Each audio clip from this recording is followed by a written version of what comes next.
नमस्ते sir. तर आपण शाहू महाराजांच्या जयंतीनिमित्त थोडंफार कोल्हापूरमध्ये रेल्वे स्थानक कसं तयार झालं या संदर्भात थोडंफार आपण आम्हाला थोडी माहिती सांगावी. नमस्ते, मी शिवनाथ बियानी, मुंबई विभागीय रेल्वे प्रवासी सल्लागार समिती सदस्य.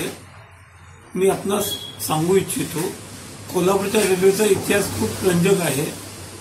ज्यावेळी कोल्हापूर पुणे रेल्वे लाईन किंवा पुणे बेंगलोर रेल्वे लाईन चालू झाली त्यावेळी जाणून बुजून कोल्हापूर संस्थानला यामधून डावललं गेलं होतं.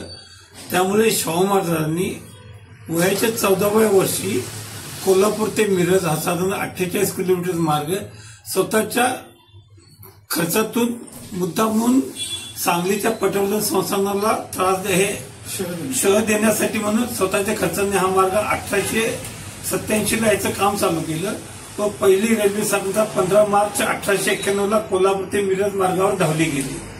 महाराजांनी कोल्हापूर संस्थानच्या विकासासाठी स्वखर्चातून हा मार्ग तयार केला होता. याचा खूप रंजक इतिहास आहे. महाराजांनी 14व्या वर्षी दूरदृष्टीपणे घेतलेला निर्णय आज कोल्हापूरच्या विकासासाठी खूप मोठा आदर्श असा मानला जातोय. त्याचप्रमाणे साधारण 1971 पर्यंत कोल्हापूर मिरज ही मीटर गेज लाईन होती. साधारणतः 1971 मध्ये कोल्हापूर ते पुणे ही ब्रॉडगेज लाईन पूर्ण झाली. तेव्हापासून गाड्यांच्या संख्येत वाढच होत आहे. आज साधारणतः 14 एक्सप्रेस येतात जातात. आणखीन एक 4-5 एक्सप्रेस वाढण्याची शक्यता आहे. कोल्हापूर स्टेशन नवे प्लॅटफॉर्म झाले, नव्या सुविधा होत आहेत. कोल्हापूर अमृत भारत योजनेखाली कोल्हापूर स्टेशनचा विकास होतोय. कोल्हापूर स्टेशन आपल्या नुकतेच नूतनीकरण झालेलं दिसेल. यामध्ये 3-4 लिफ्ट होतील, 2-3 एक्सलेटर होतील, नवे प्लॅटफॉर्म होतील. खूप काही आपल्याला बघायला मिळेल. त्यामुळे आम्हाला अभिमान आहे, आम्ही शाहू महाराजांच्या संस्थांमध्ये राहतोय.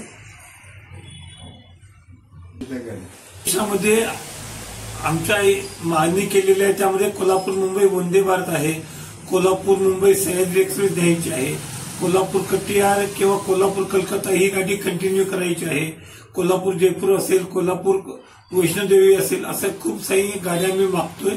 आम्हाला प्रयत्नांना आमचं यश आहे असं आम्हाला वाटतं.